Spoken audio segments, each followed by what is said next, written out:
You're listening to the Eyes on Washington podcast, Holland and Knight's overarching public policy and regulation podcast series. Our public policy and regulation group has an ideal combination of lawyers and lobbyists with a comprehensive understanding of the federal policy and regulatory process. This series will shine a light on the shifting dynamics of governmental entities and the ensuing changes in economic or political policies, laws, and regulations that can have a critical impact on the health and future of your business. Good morning. This is our first attempt at a transportation podcast. Bear with us. I got Lauri Hettinger, who is our expert on all things transportation, Senate. She'll introduce herself, and then Joel Roberson, who really focuses on transportation and technology. And I am Mike Friedberg, do kind of a generalist that does all things transportation as well. I'll start with introducing myself. Mike Friedberg. I came to Holland and Knight about 7 years ago from the Hill. I was the staff director of the Railroad, Pipelines, and Hazardous Materials Subcommittee of Transportation Infrastructure. For that, I was on the Appropriations Committee for Transportation, Housing, and Urban Development, and I started my government career at OMB, the Office of Management Budget. So with that, I handle a lot of transportation issues dealing with railroads, infrastructure, aviation, a lot in the tech space with Joel, do some transit as well. So really, if you say transportation, they usually call me. So with that, Lauri, maybe introduce yourself next. Hi, I represent a number of transportation agencies and local governments and airports at Holland and Knight. Prior to joining Holland and Knight, I worked in the Senate for 10 years, and I served as the staff director of the Senate Environment, Public Works, Highways, and Infrastructure Subcommittee. Joel? Hey, everybody. Joel Roberson. I'm a partner here at Holland and Knight. I've been at the firm for 15 years, and my practice focuses on representing emerging technology companies that are disrupting the transportation sector. So drones, autonomous vehicles, electric aircraft, technology of that nature.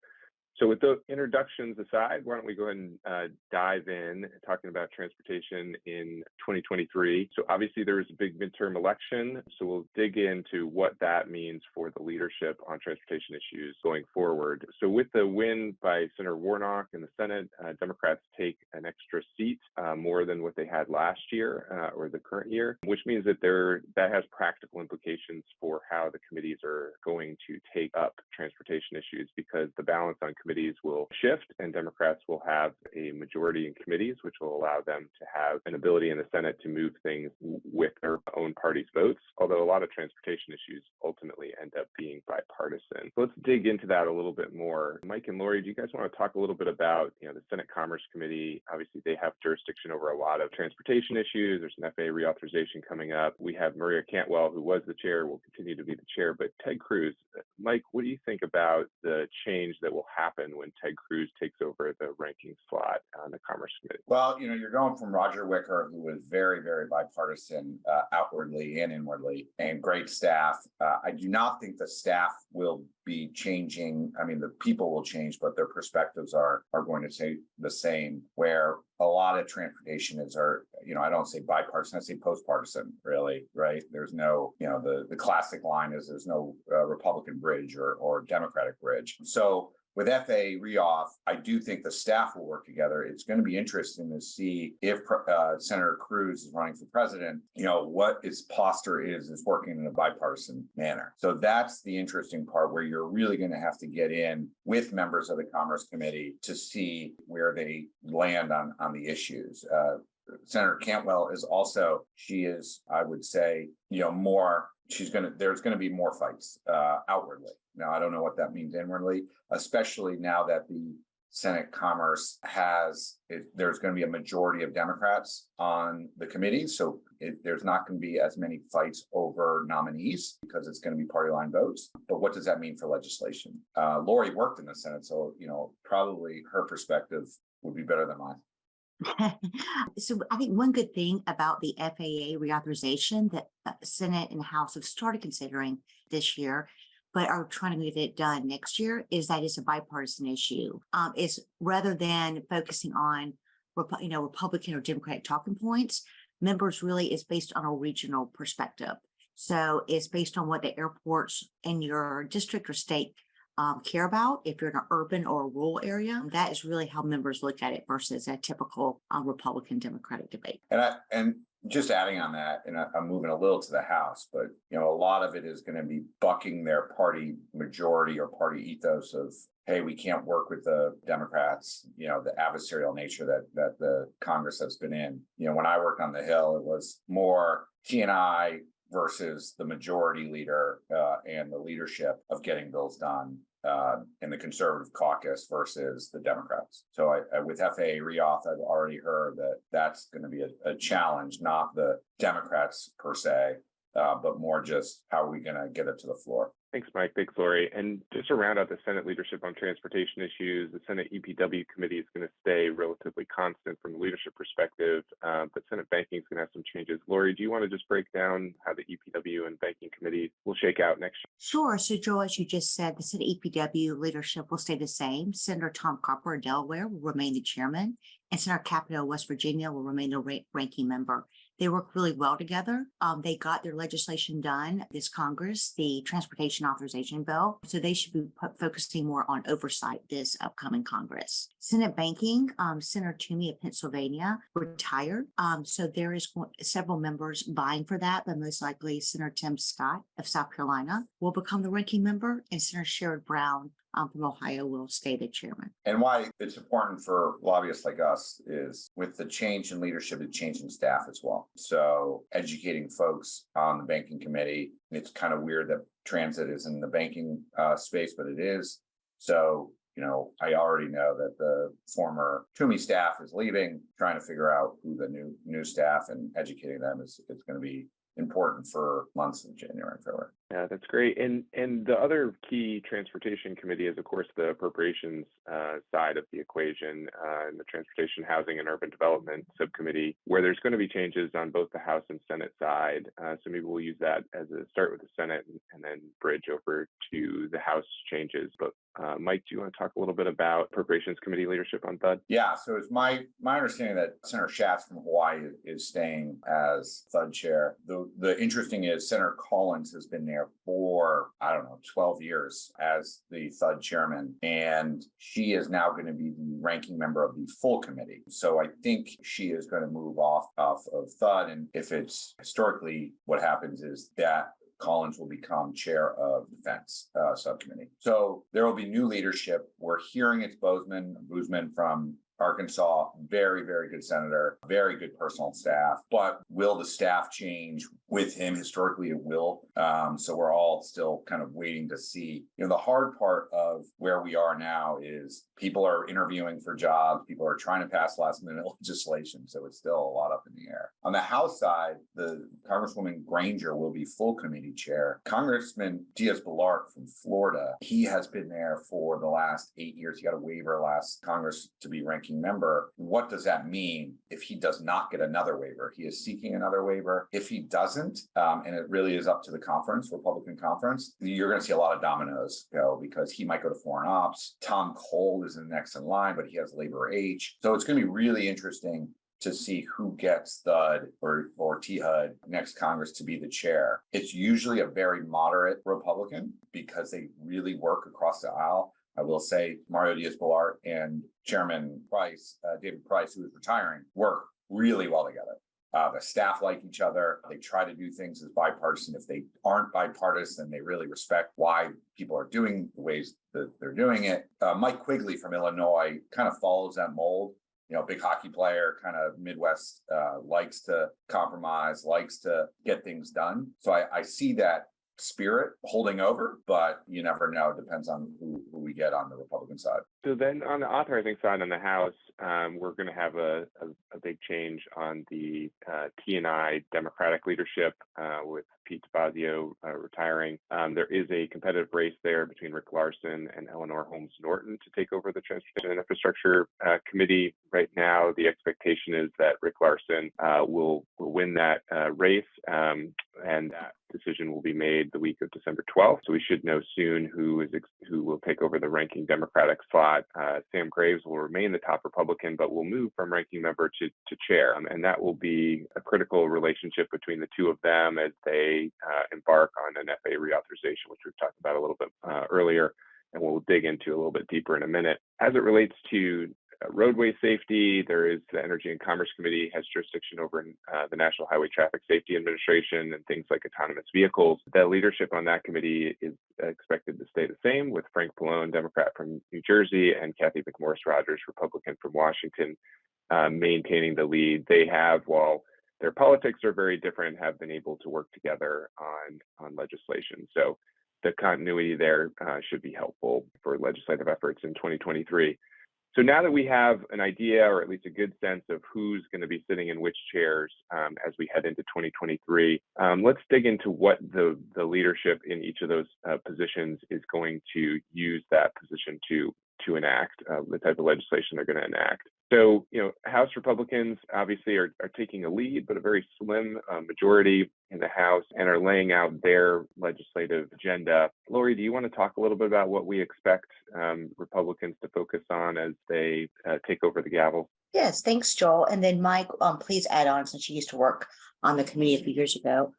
They have said that they are going to focus on oversight and investigations. For T&I believe they're going to investigate how local governments, transportation agencies, and states are utilizing their bipartisan infrastructure bill. They are otherwise known as the Investment, Infrastructure, and Job IIJ funding. And they're also going to look at, too, how they've been utilizing their COVID money, too.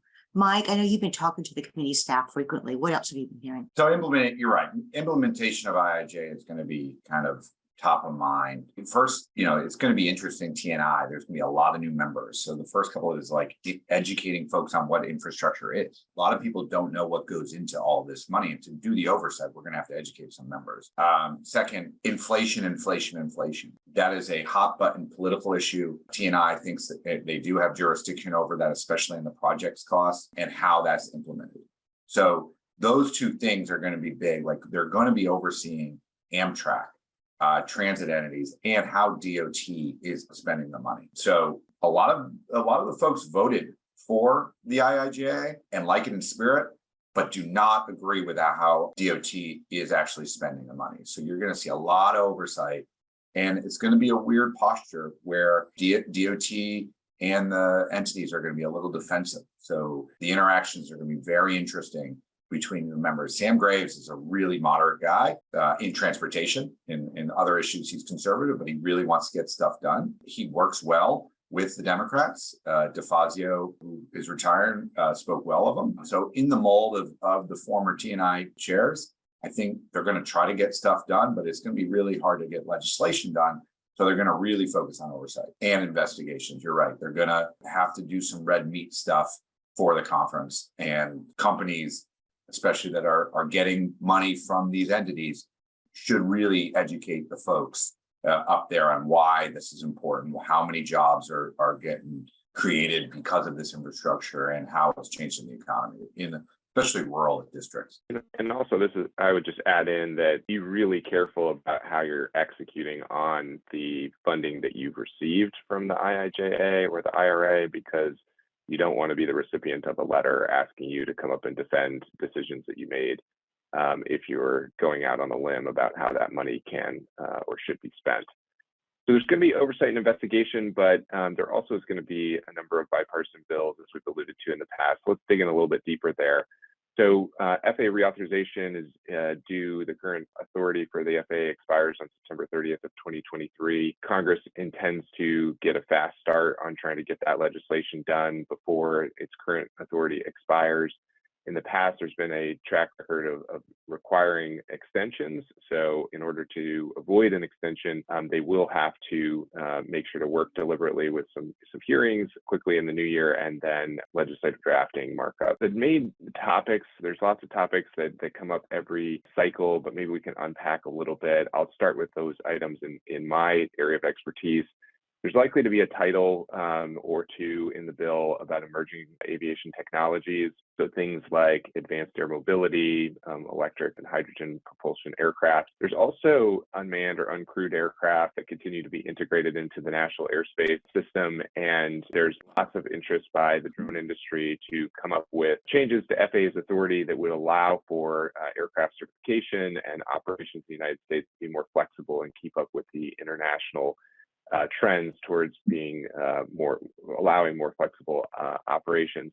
So there's inevitably going to be language on those topics. There also was federal authorities at the Department of Justice and Department of Homeland Security to track and mitigate drones that may be causing a risk, counter UAS authorities that were extended this year that will have to be addressed in a full reauthorization. That's expected to ride with the FAA reauthorization as well. But Lauri and Mike, you want to break down some other topics that we expect to see in that bill? I do want to unpack the drones. It's not just the technology of the drones. A lot of infrastructure providers like utilities, railroads, pipelines, they use drones or they want to use drones more. So you're going to see authorities on, the technology for the drone providers and the counter, but you also, a lot of the traditional infrastructure folks that are always on TNI, the historical players, they really care about those issues too. So we're hearing a lot of, all right, what do we need to get into the FAA bill so we could fly a drone, so we could do this? That involves labor issues, that involves a lot of state and local issues. So it's all encompassing. If you think about it, it's not just, hey, how do we get more in line with the international successes? So it's going to be super interesting of how the players align. As we saw from last one, historical partnerships or historical agreements did not really, it was kind of new coalitions that were made. So other than that, we're going to see pipelines. Nobody really ever thinks pipeline reauthorization until there's an accident. It is expiring in 2018. It was bipartisan, pretty good bill. The last two bills have kind of moved the needle. And so this is just going to be another one of that bill. A lot of fuel providers, oil and gas, they care. It's the midstream, it's the transportation. Why it's weird this year is the Democratic Party has used the pipeline safety as an environmental. They're trying to put the environment in the pipeline safety bill, where that has historically just been a safety bill, not using the environment for an EPA bill or something like that. So it's going to be interesting what Biden administration proposes in that space. That's all I see really coming down the pike, and a water bill maybe, and that's it. Yeah, I can't believe we went this far into the conversation without getting to pipeline. So thank you for highlighting that. Everybody forgets about them. Yeah, the only thing I was also going to add that airports continue want to increase the PFC charge. Airlines remain opposed to that. There will still be a discussion on that, and also getting more funding into the contract tower program. Be other, I think, discussions points for this bill. Thanks, Lauri. And when we think about appropriations, just to round out the congressional priorities, and before we turn to the administration and what the administration is expected to focus on, the appropriations process, of course, is an annual process that will require bipartisan support. Even though Democrats have taken a 51-49 majority in the Senate, any appropriations legislation would require them to get to 60 votes to move it. So that legislation, the parties will have to figure out with the new Republican leadership in the House how to negotiate a final appropriations bill, and that will impact some of the topics that we've talked about in terms of how much funding would go towards some of these authorization bills, including some of the authorizations like the IIJA and the IRA, which have already been authorized and portions of it have already been appropriated, but the ongoing implementation will require additional appropriations, which Republicans will likely have some significant questions about how much they want to invest there. Mike, do you want to talk a little bit about how the appropriations process might impact grant programs going forward? It's going to be very interesting. A little palace intrigue. They're trying to get the appropriations done. There'll be an extension till the 23rd. You got to realize that the committees on especially the House side, they shrink for the Democrats. So all those people are looking for jobs and negotiating. It's super, super hard to do. The Republicans are looking for people to work for next year. So if there's not an appropriations bill this year that it goes next year, they're going to be doing two bills, looking for people. It's a mess. How I know this is I did this in 2011. We did the exact same thing where we had a bill done for the current year in February. Then we went to the next bill. So what I would do is get in early and get in often as much as possible to educate these folks. A lot of these staff, especially in the transportation world, will not know appropriations. So you got to really get in and educate them and get your priorities stated. So I do think it'll happen. It's going to be very interesting to see if everybody could get top line numbers, where the president comes down with inflationary costs. The weird part of transportation for appropriations, it's stuck with housing. Housing has huge inflationary costs, and public housing is billions and billions of dollars. So that sometimes eats into the FAA, FRA, and the other transit and the highways portions of the FUD bill. So you really, really got to fight to get your priorities in there.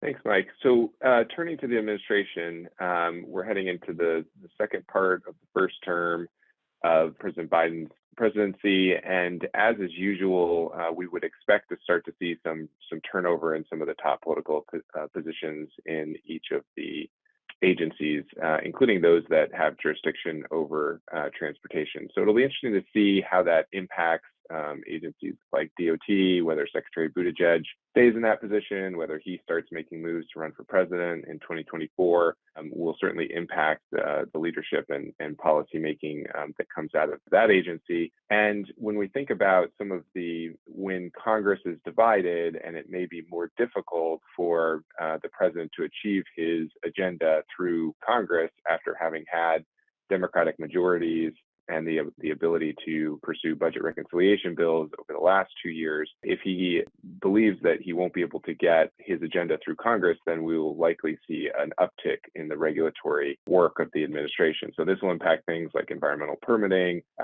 for projects. There is a corporate average fuel economy CAFE standards, which is underway for vehicles, for passenger vehicles model years 2027 and beyond, which the Biden administration will likely try to cement before the end of the first term. So we'll see some activity there. And there's a whole host of other rulemakings that we expect. But Lauri, do you want to break down a little bit about other efforts like continued IIJA, the uptake on IRA implementation, and how that would impact transportation sector? Sure, yes. So I'll start off the bipartisan infrastructure bill, IIJA. DOT did a great job in standing up the programs that were created in this bill very quickly. The great thing about this bill, it has mandatory funding for all of its programs. So DOT will begin to continue to issue notice of funding opportunities, NOFOs, early next year for the programs that were created in the bill. They have said that now that they have stood up the programs, they're going to get out the NOFOs as quickly as they can in January and February. They've already issued 2 NOFOs for the second round of funding, the airport terminal modernization and RAISE over the past couple months.